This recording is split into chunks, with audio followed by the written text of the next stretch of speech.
Hi, this is Bill Milford, the Division Chair for Social Work at Thomas University, and I am happy to present this presentation on the person in environment perspective, or what we shorthand as PI, and how it is integral to how social work looks at change and how to assist human beings in achieving their full potential. And it's actually one of these things that makes social work unique from other professions. Psychology will look at specific behaviors and how those behaviors can be adapted. Sociology looks at observing trends within folks. Social work is all about helping people to increase their functioning, their ability to do things. And, one of our shorthand responses is that if it was easy to help somebody, somebody else would have done it.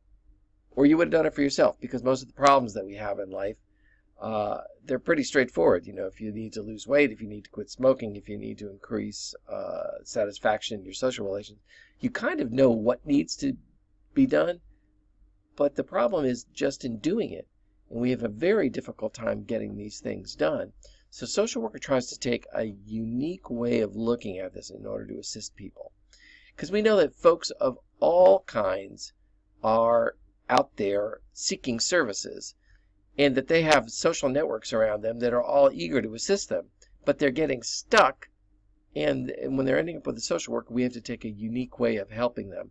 And that unique way is that we do something different. We collaborate with them, we partner with them, and we also take this PI perspective with them. So we believe in PI, but it's not this 3.14159265358 pi, which is the measurable diameter of this is the circumference of a circle, I believe. And it's not this pi, as much as I enjoy a good pumpkin pie. It is this pi, the person in environment perspective, which says we must take a look at all of the systems and all of the factors that influence a person in order to understand where any given one behavior comes from.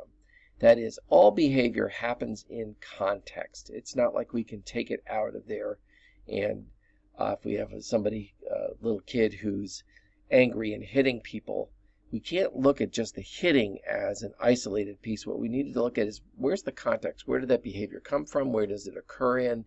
What are there situations where it doesn't occur in? What are all the pieces that can help us to understand where that behavior occurred in the first place, so then we can help them to adapt and change that behavior for later on? And so it's kind of like the way you look at a problem.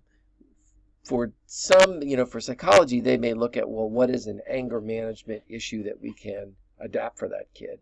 But for us, we're looking at the same problem, but in a different way. What we're trying to find out is, what is the context in which the problem occurs? And so that takes perspective. So social work considers that people in the broad context of their environment determines how their behavior occurs. So we've got to figure out what are all of those pieces. So we start with a person with a problem. And there's our person. And we don't want to know just about their problem, but we do want to hear the client's description of their problem. But we also want to know, what is the problem in the context of their own life? Like, what is their family like? What's old weird Uncle Harry doing in the picture? What's their neighborhood like? What's their work life like?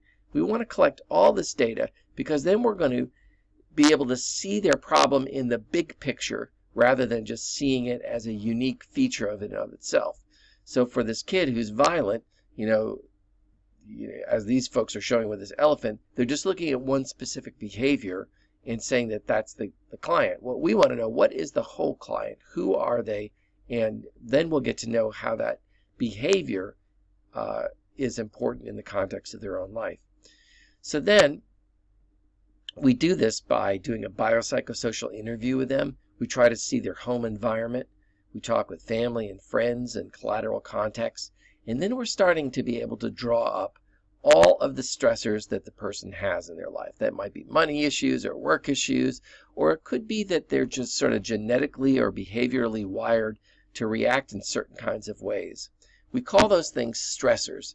And those stressors are all of the things that sort of make our life hard. But on top of that, we also want to know, what are people's strengths? What are the things that they're doing well?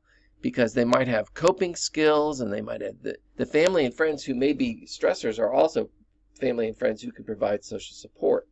So your ability to balance your stressors with your strengths determines what your behavior is like. You know, it's the resources you have to deal with the challenges in front of you that enable you to get by day.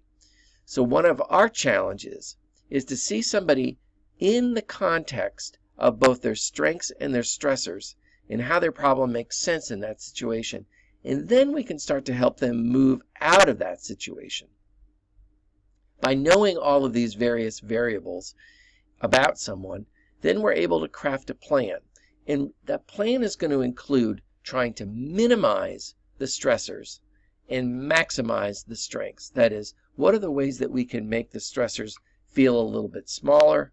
You know, can we make that money problem a little less stressful? Can we make some of the relational issues a little less difficult? And then how can we bolster the strengths? That is, how can we utilize the friends and family that support the person a little bit more? How can we help them to generate more income? How can we help them to utilize the social resources in their community? Make the stressors smaller, make the strengths bigger, and then we want to create a plan moving forward towards a goal, because we're all about getting good outcomes. Having a doable plan is so important in getting a positive outcome for a client, because you want them to be successful about it.